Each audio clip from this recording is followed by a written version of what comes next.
-55 seconds. जहाँ LVM-3 पूरी तरह तैयार है -50 प्रमोशन के लिए। Gas bottle ready. Fire stage ready for launch. -45 seconds. -40 seconds. -35 seconds.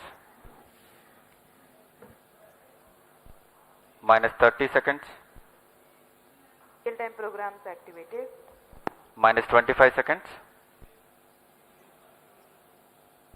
-20 seconds. -15 seconds. 10, 9, 8, 7, 6, 5, 4, 3, 2, 1, 0. S200 motors ignited. +5 seconds. S200 boosters का सफलतापूर्ण प्रज्वलन और LVM-3M5 का उत्थापन द्वितीय प्रमोशन मंच से। We have a magnificent liftoff, the LVM-3M5 CMS-03 mission in the air. The simultaneous thrusting of the twin S200 motors is indeed a sight to behold. +30 seconds.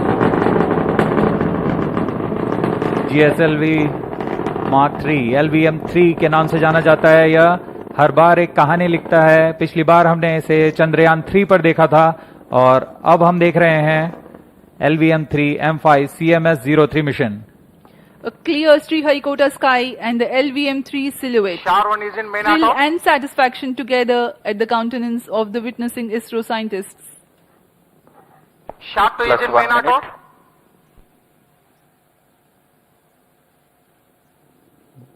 दोनों step on boosters S200 boosters सामान्य निष्पादन करते हुए अपने उद्दिष्ट कक्षा की ओर बढ़ रहे हैं, यान को उद्दिष्ट कक्षा की ओर ले जाते हुए।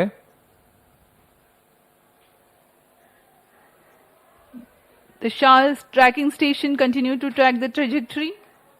First stage performance normal. प्रथम चरण का कुल कार्यकाल 126 सेकंड का होगा। तत्पश्चात S200 बूस्टर शांत हो जाएंगे और उन्हें यान से पृथक कर दिया जाएगा।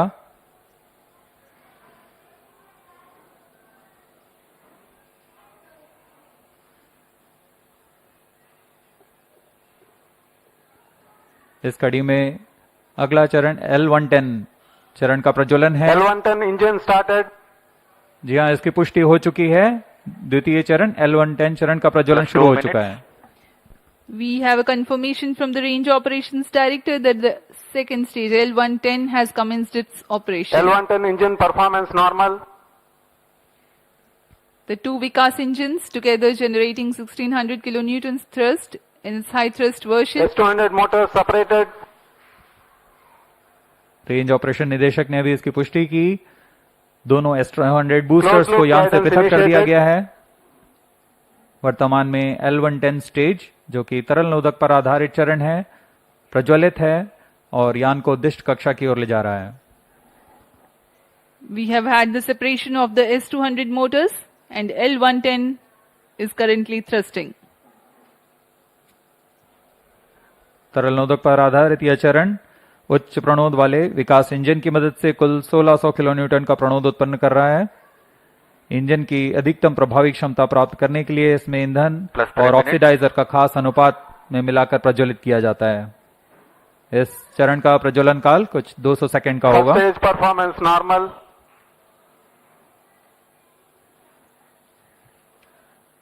The tracking station at Charles Sriharikota continues to track and the Port Blair station will start to acquire signals at about Payload fairing separated. plus 200 seconds onwards. Now we have a separation of payload fairing.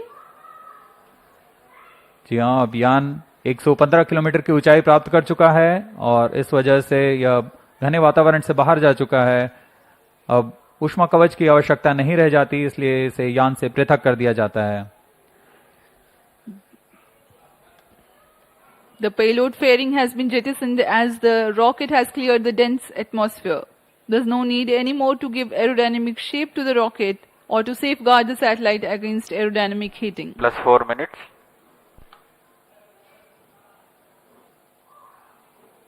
First stage performance normal.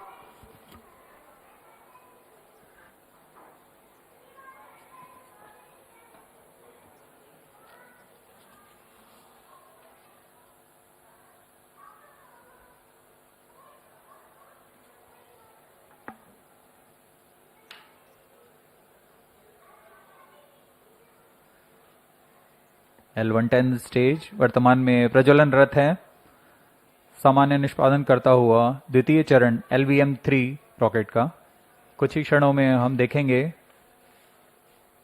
यह L110 stage अपना कार्यकाल समाप्त कर शांत हो जाएगा और कुछ ही उसके पश्चात क्रायो स्टेज का प्रज्वलन शुरू होगा। Cryo stage ignition authorized. While the L110 stage is still operating, the cryo stage ignition 5 has been minutes. authorized. For the present mission, L110 stage is scheduled to burn L110 for engine shut off. 197.8 seconds. First stage separated. And Cryo here we stage have a ignition confirmation of the staging event. Cryo stage ignition confirmed. Now the third stage of LVM-3, the cryogenic stage, has commenced its operation. जी हाँ, यहाँ दर्शकों में उल्लास देखा जा सकता है। दर्शक ही नहीं, यहाँ के वैज्ञानिक जो कि सबसे जटिल कहे जाने वाले क्रायोजेनिक इंजन का प्रज्वलन देखकर बहुत ही उत्साहित हैं। यह सफलतापूर्वक प्रज्वलित कर दिया गया है। A jubilant scene here in the Mission Control Center at Sriharikota and also among the visitors gallery. The cryo stage has commenced its operation and it's continuing to operate with Cryo stage 28.6 performance normal. tons of cumulative propellant Plus loading 6 of minutes. liquid hydrogen and liquid oxygen. The engine develops 200 kilonewton thrust.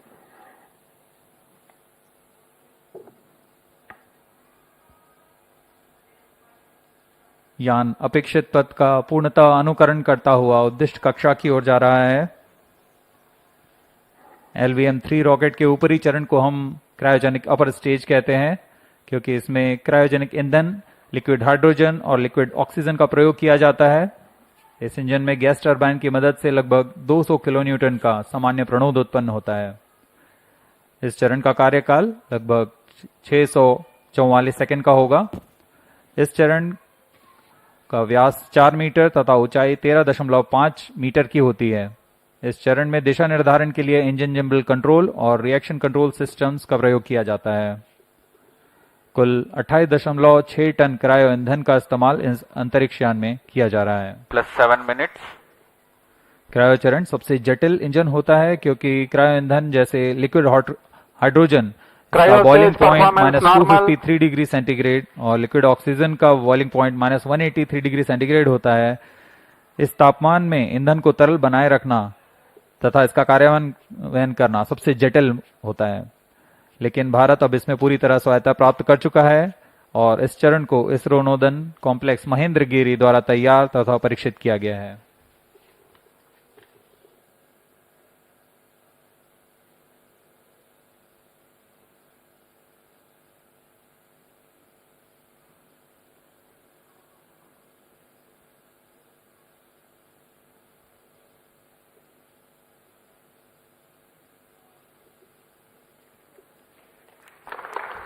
LVM-3 M5 CMS-03 mission accomplished. Handing over to mission director. Mission Director here. LVM-3 M5 launch vehicle has injected CMS-03 spacecraft to the intended orbit. Mission has been successfully accomplished.